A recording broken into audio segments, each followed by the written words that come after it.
আসসালামু আলাইকুম, কেমন আছেন সবাই? আশা করি সবাই ভালো আছেন। আলহামদুলিল্লাহ আমিও ভালো আছি। তো আজকে কি বলবো আর কি বলবো না সেটাই ভাবছি। তো আজকে আমার সঙ্গে একটা ঘটে যাওয়ার কথাই আপনাদের সঙ্গে শেয়ার করি। তো আমি তো একজন নারী উদ্যোক্তা, মাশরুম চাষ করি। এই জন্য আমার নাম্বারটা পাবলিক করা, আমার সাইনবোর্ড করা আছে, আমার কার্ড আছে, সবাইকে দেওয়া। আবার তারপরে আমার অনেক খবর প্রচার হয়েছে।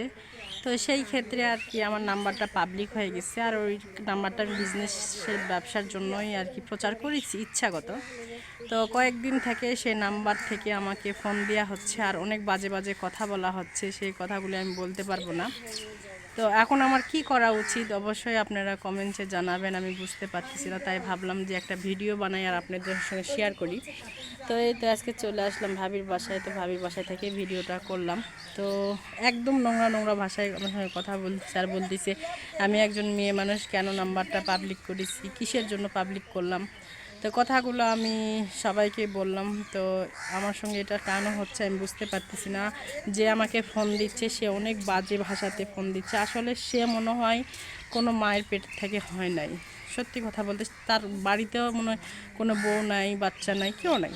একটা নারী পাড়ের থেকে যদি সে হতো, তার মুখে থেকে এত বাজে বাজে কথা আসতো না। আমাকে যে বাজে বাজে কথা শুনতে হয়েছে, আসলে যখন কথাটা আসছে আমি কিন্তু একটু আমার বাবা অসুস্থ, আমি একটু টেনশনে আছি, বাড়িতে ভাত রান্না করতেছি না, খাওয়া দাওয়া ঠিক মতন করতেছি না, শুয়ে আছি, ভাল লাগতেছে না। সেই সময় যদি আপনাকে একজন ফোন দিয়ে যদি বাজে বাজে কথা বলে, আপনাকে কেমন লাগবে বলে?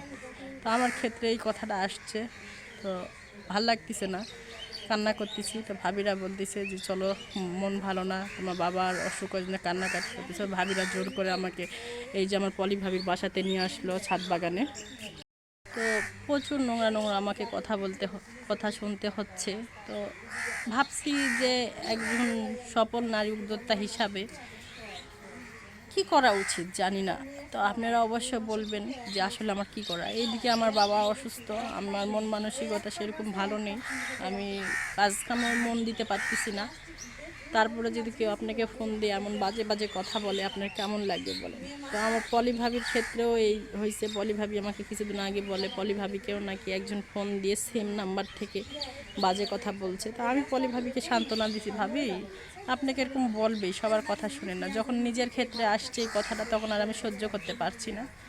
তো আমি কি করতে পারি অবশ্যই আমাকে কমেন্টে জানাবেন।